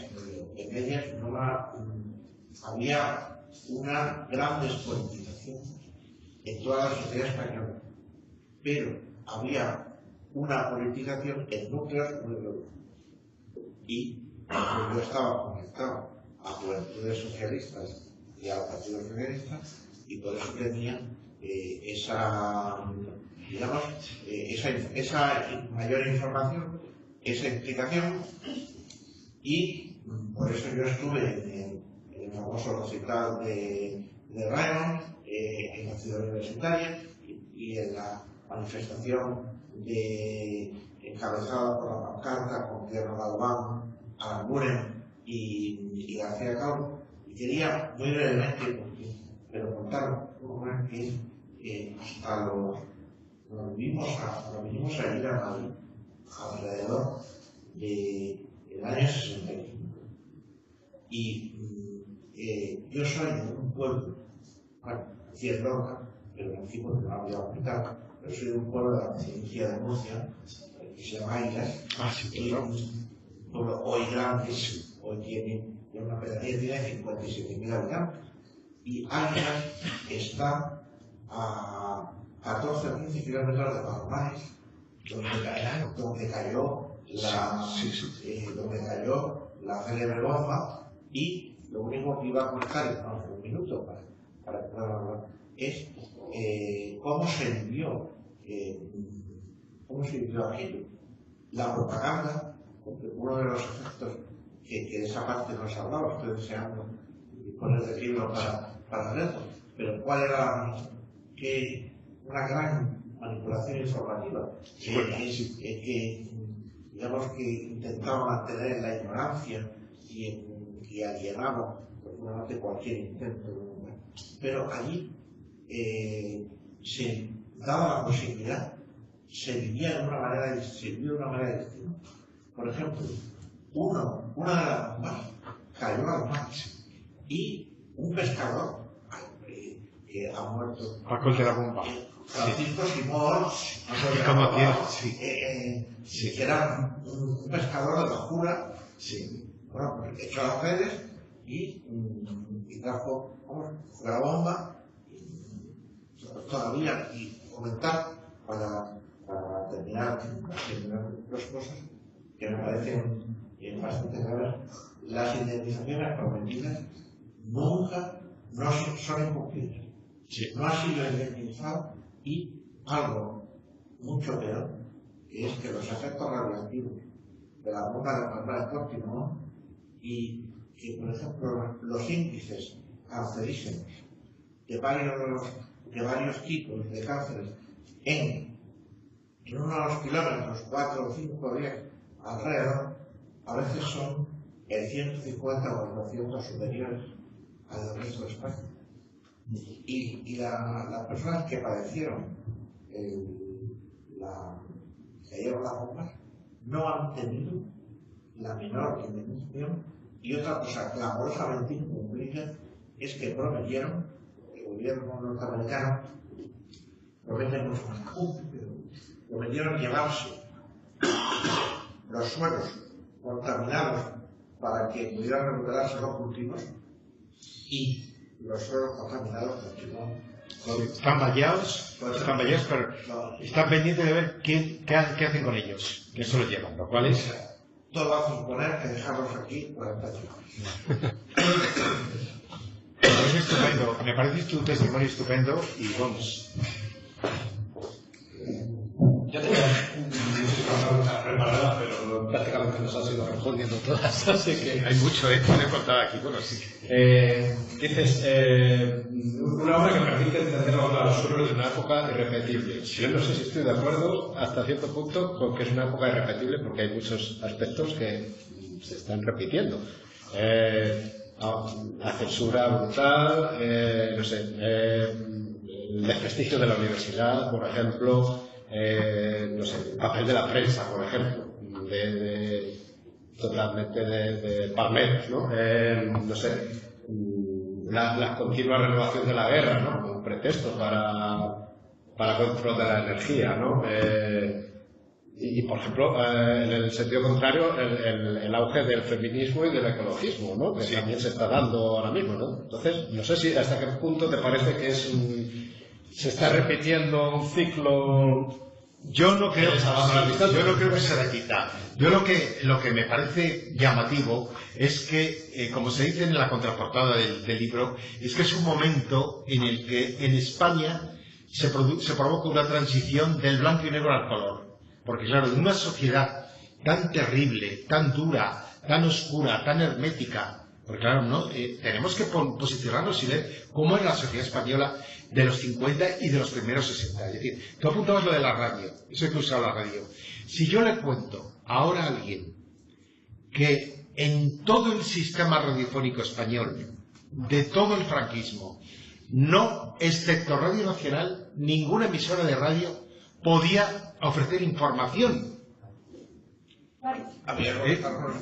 Sí, el parte. El parte que daban era, o sea, monopolio absoluto de la información. Y luego algo que hoy se lo contamos a alguien y se carcajean de nosotros. Si yo digo que en España, hasta el principio ya de la transición, hasta finales, hasta el 70 y tantos por ahí, las emisoras de radio de todas las radios españolas terminaban a las 12:30 o a la 1 de la madrugada.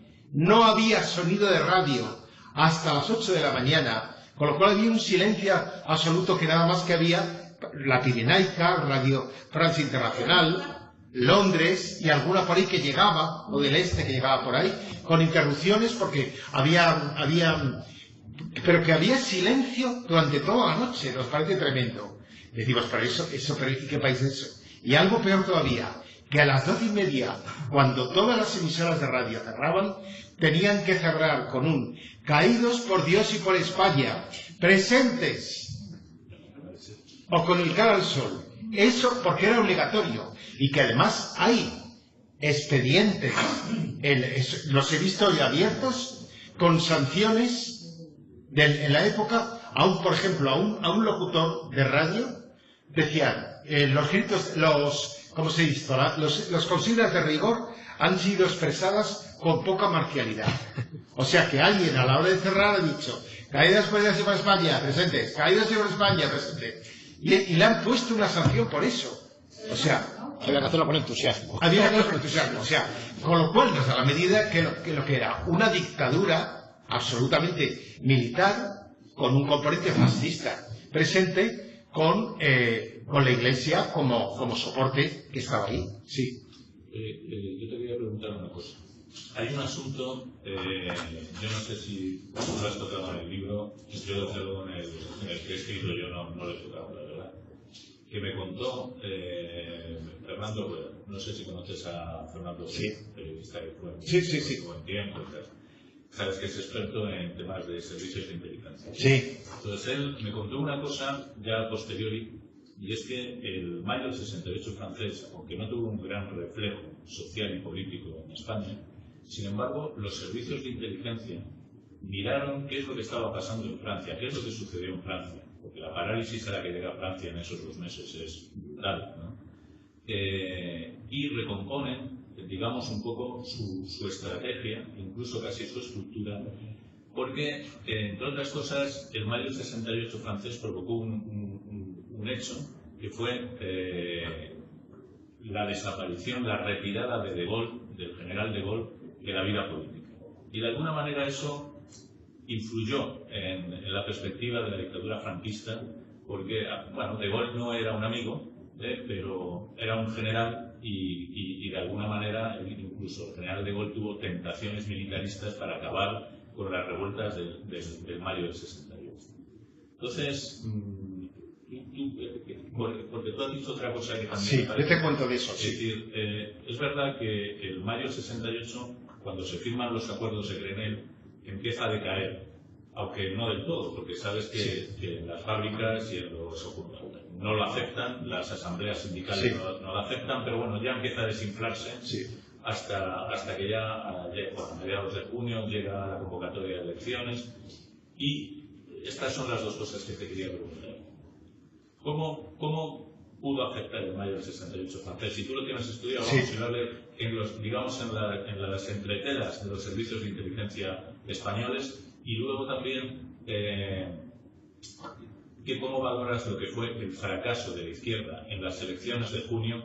Después de toda la gran revuelta del mayo 68, la izquierda se hunde en las urnas y al final terminan ganando la derecha golista. Sí. Me parece muy bien lo que planteas. Dos cosas. A mí, Carlos Saldívar me cuenta, y además está puesto, que en primer lugar, había una cercanía entre los servicios secretos españoles y franceses, a pesar de ser uno una dictadura y el otro ser un gobierno presidencialista, pero con elecciones y con libertad de expresión. Había una cercanía y se comunicaban directamente. Eso estaba. La preocupación que había era permanente preocupación, porque sobre todo había un intento también de hacer una traslación de lo que era el teórico abandono del poder por parte de Gaulle con el de Franco, porque ya sabemos lo que pasa los días que de Gaulle desaparece, que tú lo sabes mejor que yo por tu libro.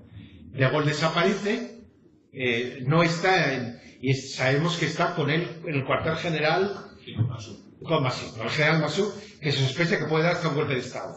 También puede dar ahí. Entonces, eso está claro, eso está por una parte.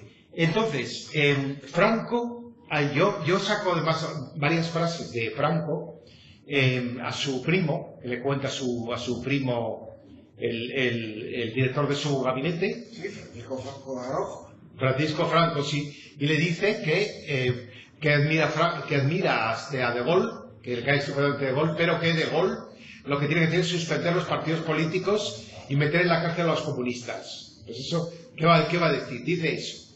Pero hay algo que se repite en ese momento, como es que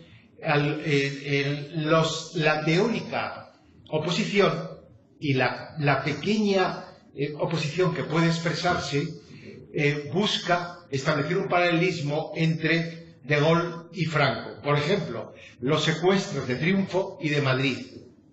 Madrid, con Carlos Serer, el diario Madrid, cuando saca, yo he entrado ahí en el tema de Carlos Serer, que me parece un personaje muy interesante también. Cuando entra, publica el diario Madrid, un artículo de Carlos Serer de opinión, en el que dice, compara Franco con De Gaulle, y le dice pues que se vaya, y secuestran por eso. Triunfo también lo hace porque Aaron Taylor hace lo mismo, es decir, es tratar de buscar en la política internacional más cercana y en hechos como este, una lectura en clave española, lo cual es muy difícil, pero está ahí. Tiene razón con eso. En los peores momentos del mayo, De Gaulle prohíbe radiar las manifestaciones en directo. Sí. A las radios. Sí. O sea, que también allí había censura. Sí, había censura. De hecho, la radio y televisión francesa se subleva contra esa... Claro, pero comparado con lo de aquí, debía ser el paraíso, comparado con esto. Pero eso que apuntas es cierto, sí. Y lo cual nos pone la carne de gallina hablando de los servicios secretos y las policías, las cercanías que tenían, a pesar de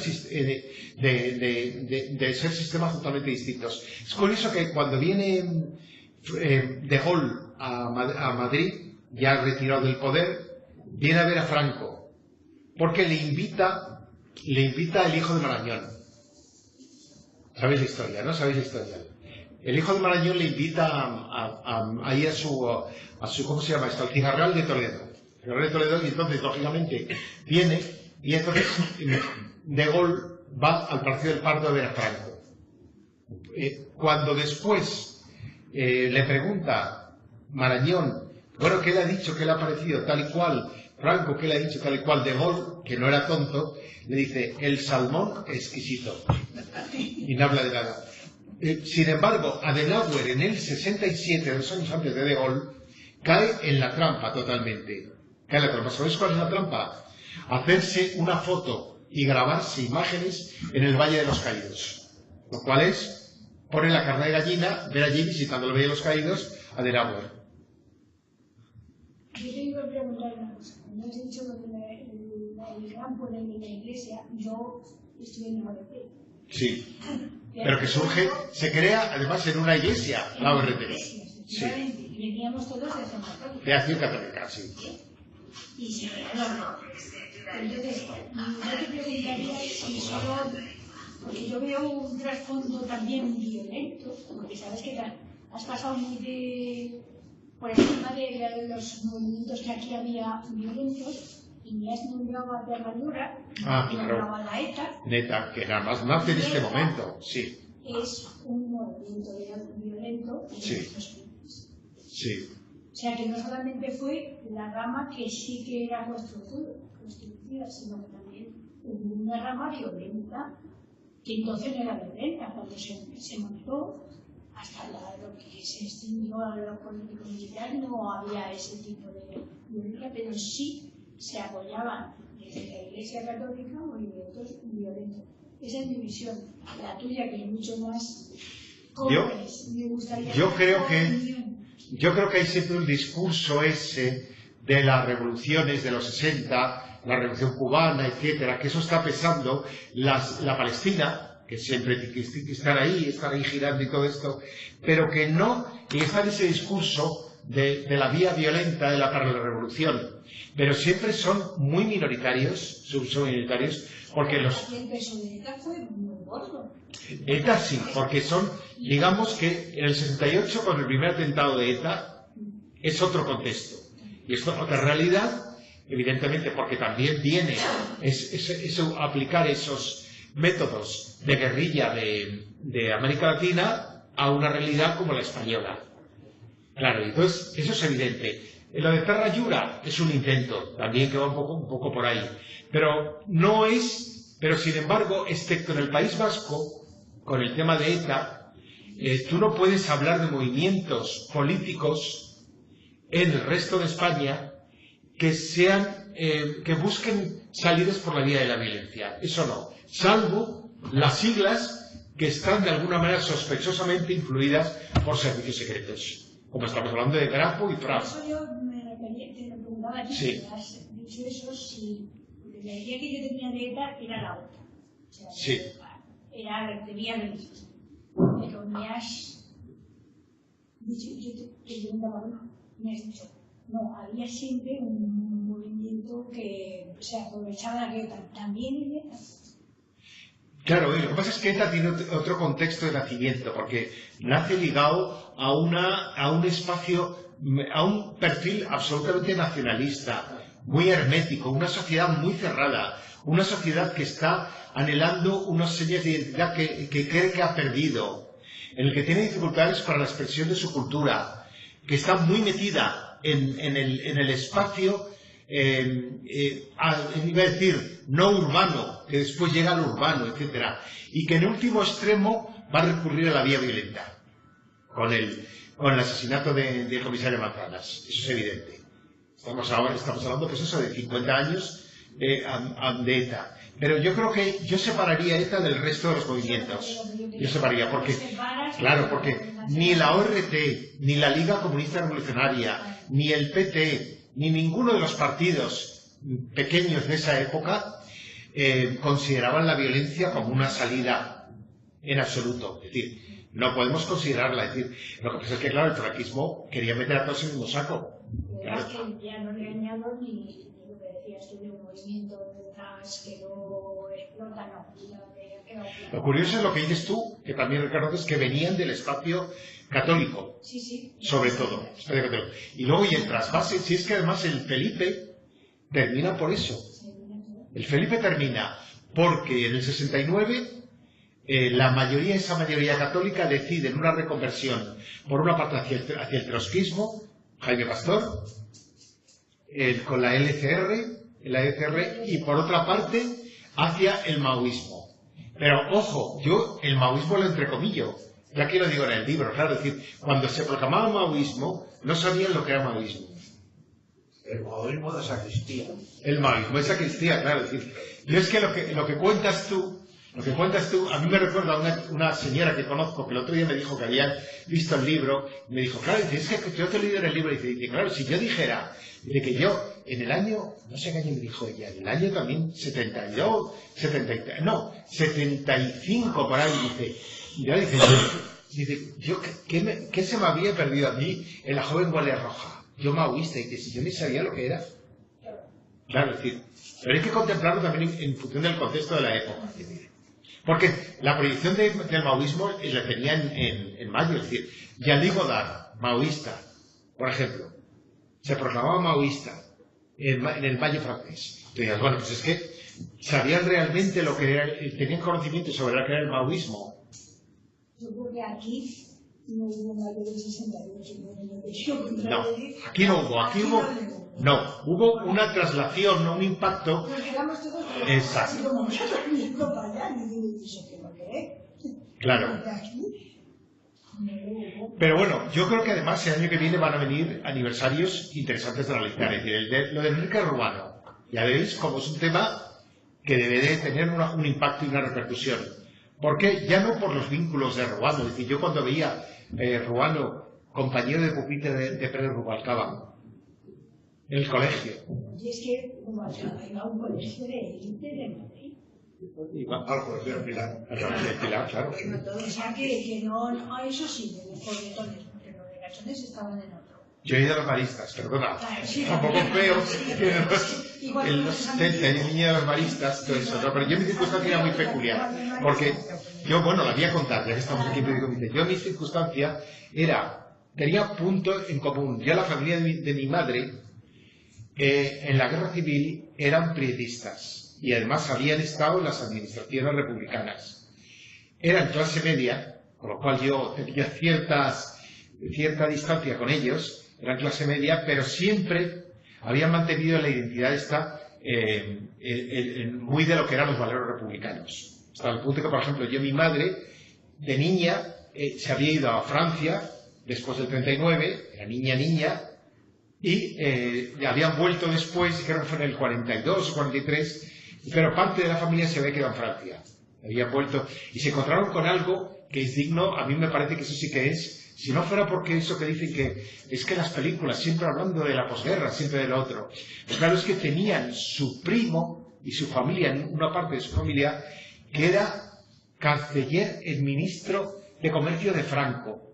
Fijaros lo que es una familia que vivían muy cerca, que veían a sus primos con todo el oropel que tenía ser ministro de Franco en la posguerra, y ellos evidentemente eran los que habían tenido que vender todo lo que tenían poco a poco para poder sobrevivir, cuando además estaban, no podían colegiarse, no podían abrir negocios, no podían nada porque no podían ni siquiera tener una tienda, así como os digo, porque claro, como estaban depurados, eso que era, pues claro, y entonces es terrible, es decir, visto desde esa perspectiva, no sabemos lo que ha sido la realidad del pasado. Y yo por ejemplo, a mí en el libro hay algo que me ha dejado, lo de Matesán. He puesto el testimonio de Matesán, me parece tremendo. Es decir, cómo Matesán, una persona que él llegó a la izquierda, llegó al PSOE, porque él se consideró siempre liberal. Y se sigue considerando liberal dentro del PSOE, lo cual me parece muy respetable. Pero cómo llega, conoce a Semprún, entabla buena amistad con él, conoce a Sánchez Dragó, con el que también tiene, sí, fijaros los cambios que son. Bandera roja, sí. Cuando son los cambios de la realidad social. Le conoce a Semprún, se vuelve a encontrar con él por sorpresa y sabe que se llama Semprún en Italia en una conferencia. Cuando luego una conferencia y ve, yo voy a un español y digo, uy, si se le conozco yo, claro. Pero sorprenderos, que le toque por el simple hecho de tener el carnet del PSOE en Italia, viene aquí y le acusan de comunista y le meten 2 años de cárcel. Tú le dices a alguien, yo el otro día le hablaba con un tío que estaba leyendo el libro, y le digo, pero por 2 años de cárcel por militar en el PSOE. Digo, sí. Y me dicen, pero algo habrá hecho. Y dice, haría, no sé, algún tipo de acto público o acto violento o manifestarse violentamente. Digo, militar. Venir de Italia con el carnet del PSOE, que fue lo que le pasó. Y eso le cuesta. Que no pueda ser funcionario. Que no pueda colegiarse. Que su vida profesional se trunque y tenga que dedicarse a hacer traducciones toda la vida. Del italiano. Del italiano. Pero claro, y él además cuando llegó aquí, lo hizo porque venía pensando además que como él militaba en el partido en Italia, aquí no tenía ninguna repercusión. Pues eso le cuesta 2 años de cárcel. Estábamos aquí no nos asombra, porque Castilla del Pino fue un maldito toda la vida. Ya, claro. Estaba en el sitio del régimen. Que eso era... Pero, por ejemplo, hay casos... El mismo tierno Galván. El biotierno Galván, claro. A Salamanca, la tío. Claro, pero por ejemplo hay algo, cuando se producían, cuando en documentos que se firmaban de apoyo, de adhesión de personajes les costaba muchísimo. Es decir, que Raval no pudiera trabajar en España durante 4 años porque había firmado en contra de la famosa represión de los mineros asturianos, que habían cortado el pelo a las mujeres de los mineros y todo esto, firma, y eso le cuesta irse 4 o 5 años a rodar. Por eso rodó a México, rodó en Italia el Eclipse de Antonioni, rodó por ahí, porque en España... ¿Ya? Pues digo que no sé de qué se asombraba ese hombre que iba con su carnet, sabía dónde iba, al Tulio directamente.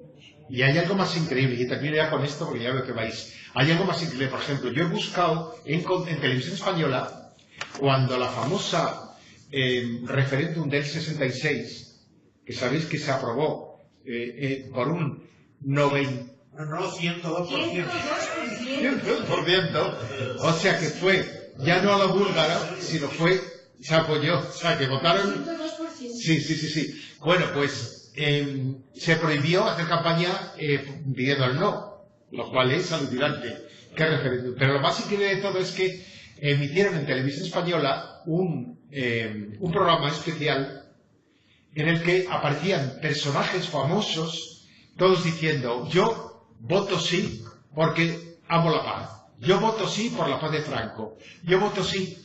Claro, de ese programa no existen, ha desaparecido, se ha borrado o se elimina. Yo traté de buscarlo en televisión española. Hay constancia escrita en algún archivo, pero no hay nada. Lo que me he enterado es que, por ejemplo, ¿quiénes eran?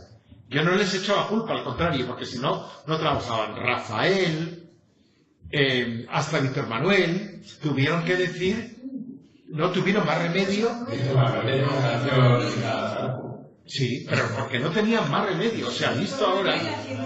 Yo conozco a una persona que hizo la mili con él y decía, yo cuando fue a la cooperativa vuestra, decía, pues si vieras lo que decía conmigo en la mili, y vino luego conmigo a verle aquí cantada la cooperativa. Claro, porque de la realidad, o sea, de lo que era, en una situación como esa, todo es explicable, pero claro, es que nos provoca una reacción de casi escalofrío, porque luego había lo de las prohibiciones, es decir, te prohibían, eras cantante, no radiable, sabes que había los discos no radiables, prohibido emitirlos, pues había acabado tu carrera, claro.